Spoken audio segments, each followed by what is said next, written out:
The Colombian executive announced they are working with 3 hypotheses to clarify the attack against pre-candidate and Senator Miguel Uribe. In the United States, protests against Trump's anti-migrant policies extended to San Francisco with approximately 60 people arrested. And the Israeli occupation Navy boarded the ship Madleen and kidnapped its crew and activists carrying humanitarian aid to Gaza.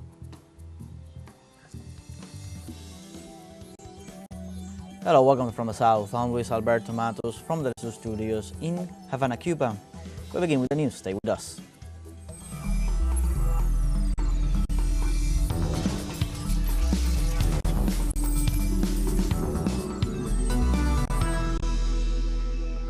The Colombian executive announced from Bogota that they are working with 3 hypotheses to clarify the attack against pre-candidate and Senator Miguel Uribe. After concluding the second extraordinary security cabinet meeting on Sunday, Pedro Sanchez, Minister of Defense, explained to the nation that they are working on these hypotheses about the reasons behind the attack against Uribe. The defense minister also reported on the serious threats made on social media, reiterating that the investigation is being conducted without rest and confirmed that the senator remains in extremely serious condition.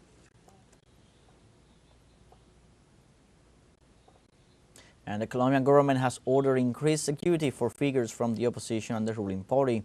President Gustavo Petro's instructions took place on Sunday at the second extraordinary Security Council meeting. This measure also includes family members, as they have been the target of direct threats in recent hours. In fact, the head of state later used his social media accounts to report a direct attack against one of his daughters.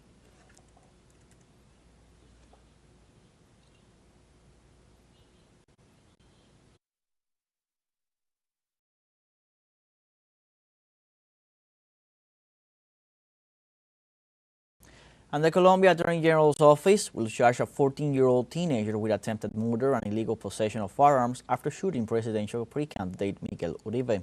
The arrest was legalized by a judge, and the case is moving forward under the juvenile criminal responsibility system. Although he cannot be sent to a regular prison, he could face up to 8 years of imprisonment in a specialized care center. At the same time, the investigation continues with raids on family members' homes and review of videos of the political rally where the attack occurred. Authorities are seeking to establish the involvement of others as well as the motives behind the incident.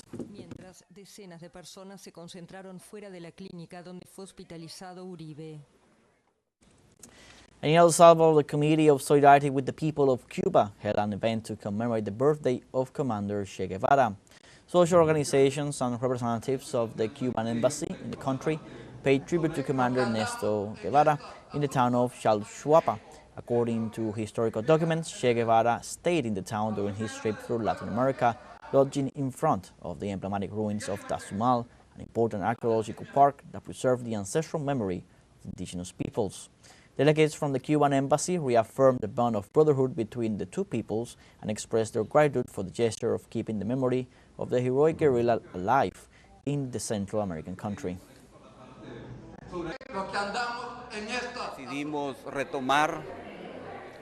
We decided to return to that historical part that he left here through his passage through this town.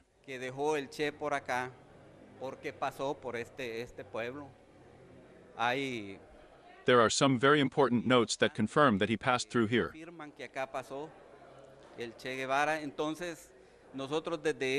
So from that time on, we began to organize activities related to the birth and death of him.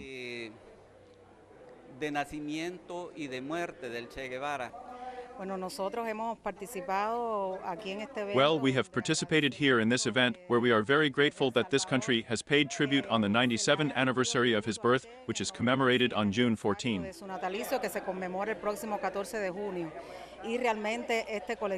And really this collective from Chopa, where other collectives in solidarity with our country have also joined, expressing how his legacy is present in this country.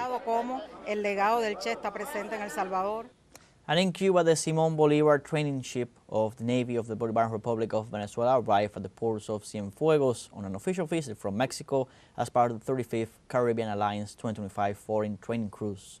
From the Pearl of the South, Fabio Lopez with more details. The Simón Bolívar training ship docked again at a Cuban port. This time it docked on the south coast of the island.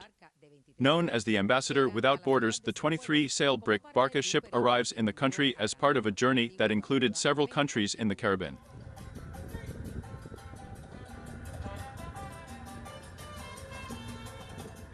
With a prayer in honor of the crew of the Mexican training ship Cuauhtémoc, which was recently involved in an accident in New York, the Simón Bolívar begins its stay in the country. Inicia el buque Simón Bolívar su estancia en tierra Cienfueguera. La calidez con la que nos recibe el pueblo cubano. The warmth with which the Cubans welcome us is natural for a people who are brothers and sisters of our country.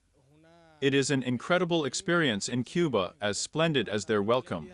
Igual que su recibimiento, y bueno, Cienfuegos espero que nos reciba de la misma manera. Y al llegar a Cuba nos damos cuenta de la fraternidad. When we arrive in Cuba, we realize the brotherhood with which our Cuban brothers and sisters welcome us. Their kindness, friendliness, and cordiality was something special for our people. Fue algo muy especial para nosotros los venezolanos. Y nos sentimos como si hubiésemos estado en nuestra propia tierra en Venezuela. We felt as if we were in our homeland. The brotherhood, the solidarity, the love with which they welcomed us with joy, as if we had been here all our lives and returned to another port. Here in this city, we feel phenomenal sincerely. Sinceramente nos sentimos con una alegría fenomenal, sinceramente.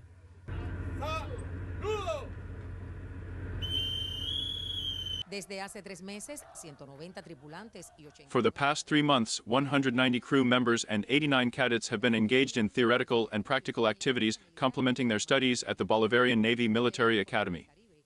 They sail the Caribbean Sea on board this 3-masted barge ship, which symbolizes excellence in naval training. Entonces, ha sido una travesía extremadamente interesante. It has been an interesting journey because the message of peace, brotherhood, and unity, which is the purpose of the ship, and has been fulfilled. Es el propósito primordial de nuestro buque. Se ha cumplido, las expectativas se han cumplido.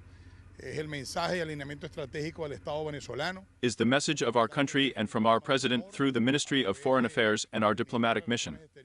It is to materialize the message of peace diplomacy. Diplomática, que es materializar el mensaje de la diplomacia bolivariana de la paz. En Cienfuegos cumplirán una amplia agenda. They will follow a busy schedule in the country.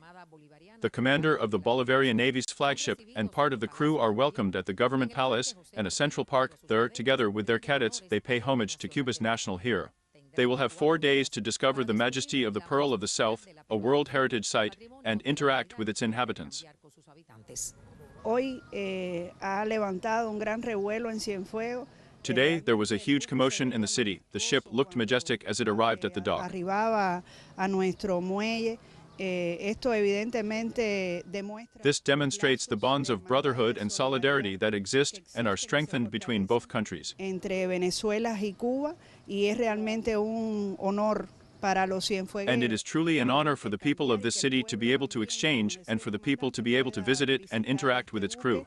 Pueda intercambiar incluso con su tripulación. Esta es la segunda ocasión que el buque Simón Bolívar llega a Cienfuegos. This is the second time the Simón Bolívar ship has arrived in the city known as the Pearl of the South. A little over a month ago, on this same voyage, it docked in Havana for the 15th time, and now the crew is enjoying its final destination on the largest island in the Caribbean in this magical city. Fabiola López, teleSUR, Cienfuegos, Cuba. We now have a first break coming up. Remember, you can join us on TikTok at teleSUR English, where you'll find news in different formats, news updates, and much more. We're going to be right back. Stay with us.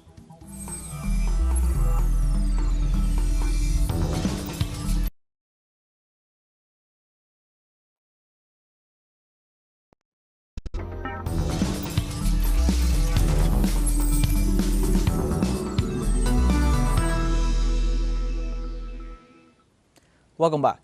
In the United States, approximately 60 people, including juveniles, have been arrested following unrest in San Francisco on Sunday as thousands demonstrated in support of anti-ICE protests taking place in Los Angeles. A series of federal immigration raids have sparked mobilizations in major California cities, prompting President Donald Trump to violate federal laws and militarize the state of California without the governor's authorization. The pressure and violence ordered by the White House have caused widespread outrage as National Guard soldiers have been unable to contain the revolt of those outraged by the abuses of the State Department's anti-immigrant plan. Governor Gavin Newsom warned that pressure would only exacerbate tensions, and now he denounces an intentional plan by the White House to infiltrate violent individuals and create chaos.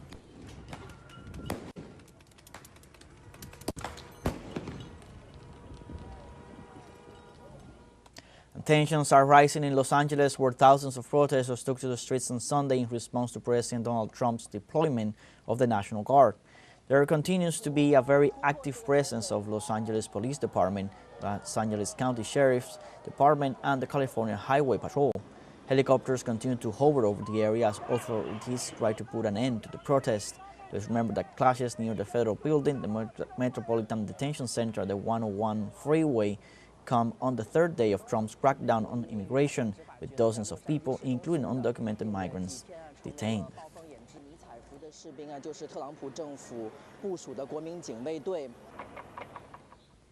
And in this context, President Donald Trump earlier wrote on his social media, Truth Social, "Don't let these thugs get away with this. Make America great again." Later in a subsequent post, President Trump also said, "Looking really bad in LA, bring in the troops," ordering also to arrest the people in face masks. Let's remember that around 300 guard troops have been deployed to LA so far.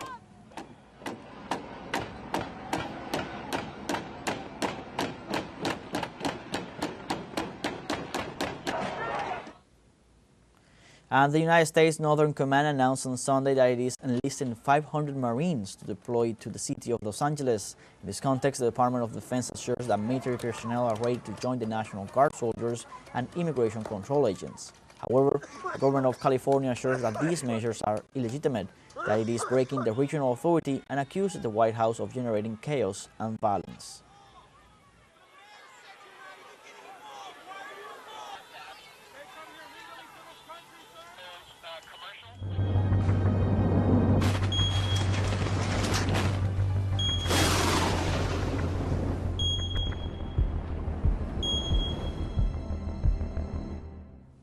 The Ocean Summit started in Nice, southeastern France, a historic meeting that seeks to promote the High Seas Treaty approved in 2023. Numerous world leaders have confirmed their attendance this Monday as 115 countries are meeting to discuss such pressing issues as global warming, pollution, and the destruction of biodiversity, as well as the opportunities for recovery. Several countries are expected to announce, among other vital issues, the creation of new marine conservation zones within international waters. However, the focus of the day is the enactment of the High Seas Treaty, a legally binding instrument for the conservation and sustainable use of marine biological diversity of areas beyond national jurisdiction.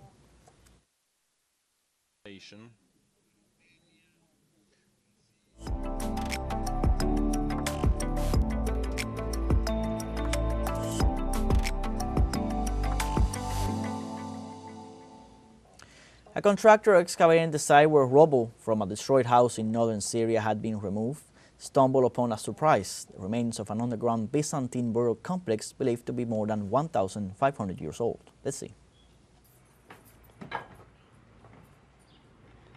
The discovery emerged last month in the town of Merit al-Numan in the Idlib province, which is strategically located on the route between the cities of Aleppo and Damascus. Based on the presence of the cross and the pottery and glass pieces that were found, this tomb dates back to the Byzantine era. The Byzantine Empire, which began in the 4th century AD, was a continuation of the Roman Empire with its capital in Constantinople, today's Istanbul, and Christianity as its official religion.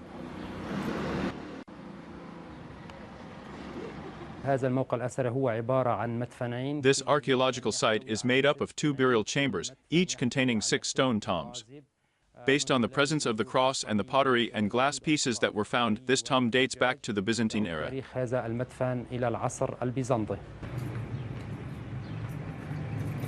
Abandoned Byzantine settlements called dead cities stretch across rocky hills and plains in northwest Syria, their weathered limestone ruins featuring remnants of stone houses, basilicas, tombs, and colonnaded streets. Idlib Governorate has a third of the monuments of Syria, containing 800 archaeological sites in addition to an ancient city. In the past, when people discovered archaeological ruins, they would cover it up as if they were covering up a crime. The owner of the property where the ruins were found should not have the antiquities and their property seized from them, and they should be compensated. The government should pay attention to antiquities and they should restore them so that people can come and see them and learn about the history of the city. بحيث الناس تقدر تشوفه وتتفرج عليه وتتعرف على التاريخ اللي كان موجود بالمدينة. The country's citizens agree that they need to take care of antiquities, restore them, and return them to their original state. And this will help revive tourism and the economy.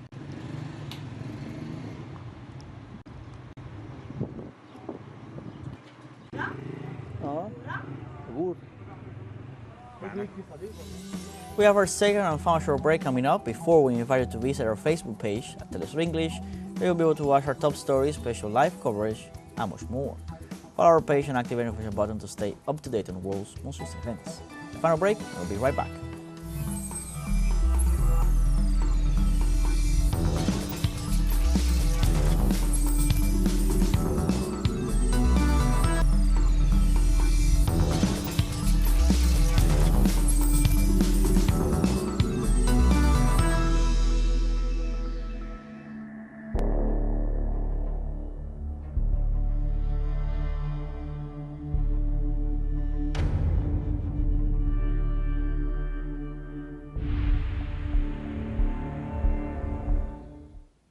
Welcome back.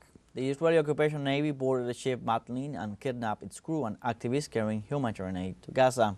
The boat launched by the Freedom Flotilla Coalition was sailing through the Mediterranean Sea with humanitarian aid for the Gaza Strip when it was intercepted some 185 kilometers from the Palestinian enclave by Israeli speedboats. The Zionist regime's Navy raided the ship, ordering the crew to throw their mobile phones into the sea and abducting all on board. According to the Tel Aviv's Foreign Ministry, the crew is being taken to the Israeli port of Ashdod, where they are expected to be deported to their respective countries. Okay, everyone, the interception is being calm until now. It's not escalating. Meanwhile, Israeli troops killed at least 12 people and wounded others in shootings near two aid distribution points in Rafah, southern Gaza Strip. A statement issued by the Gaza's health authorities on Sunday also reported that at least 41 Palestinians had been killed in the Israeli military operation since early morning of that day. Munir al-Burj, director of the General Health Authorities in Gaza, said on Sunday that the healthcare system is on the brink of collapse, overwhelmed by Israel's continued military strikes and blockade. Since the escalation of the Israeli aggression as of October 7, 2023, approximately 54,088 Palestinians have been killed by Israel.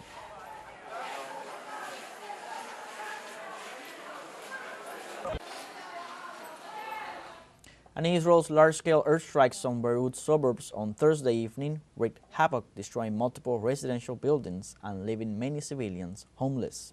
The attack came on the eve of the Eid al-Adha holiday, less than 2 hours after the Israeli army issued an evacuation warning to residents in areas it claims contain underground facilities used by Hezbollah for drone production. Following the warning, a large number of residents in Beirut's southern suburbs fled their homes, causing heavy traffic across the area. According to the Israeli Defense Forces, the military carried out at least 15 drone strikes and 6 fighter jet attacks on the southern suburbs of Lebanon's capital that night.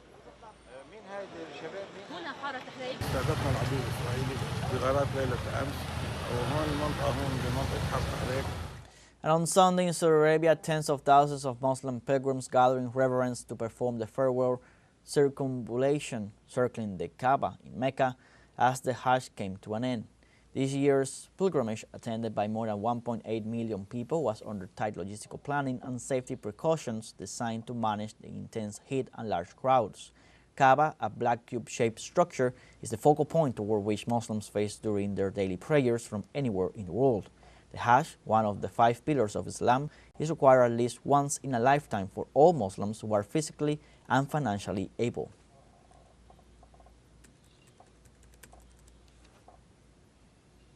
And Islamic countries are celebrating this weekend the Feast of the Lamb, one of the most important in their culture. However, Moroccan authorities have banned the consumption of lamb on that day due to a shortage of livestock. Correspondent Ignacio Lemus with the details.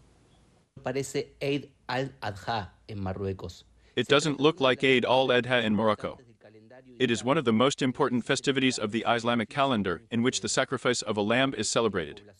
A date in which the population usually fills the streets of the capital. However, this year they are empty because the protagonist will be missing the lamb. The It is expensive, very expensive, and if there is no lamb, we have to make a breakfast here in front of the beach. Let's finish and go back to the house. La tradición mantiene viva la visita matutina a la mezquita. The tradition of visiting the mosque in the morning remains, but the ritual of sacrificing a lamb purchased in the days leading up to the celebration is no longer observed. Families used to celebrate inside their homes or cook the animal at the door. Each cut had a specific time during the two-day event. It all ended last year when lamb prices jumped to at least $600 per head. For that reason, in 2025, King Mohammed VI suspended the celebration with lamb. We have to celebrate, we go to the mosque, we see people, we greet the family, but without lamb, because this year lamb is very expensive. It's very expensive. We can't buy it because we don't have water, we don't have anything, but hopefully next year we'll be able to celebrate with lamb. 7 años consecutivos de sequía en Marruecos tuvieron 7 consecutive years of drought in Morocco had an impact on food prices, and lamb, with its dependence on pastures and water, was no exception. An ancestral tradition interrupted by an environmental scenario that, despite hopes, is likely to get worse. Nós tivemos 2023, 24 e agora 25. In 2023, 2024, and 2025, we experienced the highest temperatures since the dawn of human civilization 11,000 years ago at the start of the Holocene epoch. We are in an era called the Anthropocene. We have completely changed the climate of the planet, and in recent months the temperature has broken all records. It has risen by 1.5%, which is why all extreme weather events are breaking records. Passou de 1,5 graus, todos os fenômenos extremos estão batendo recordes.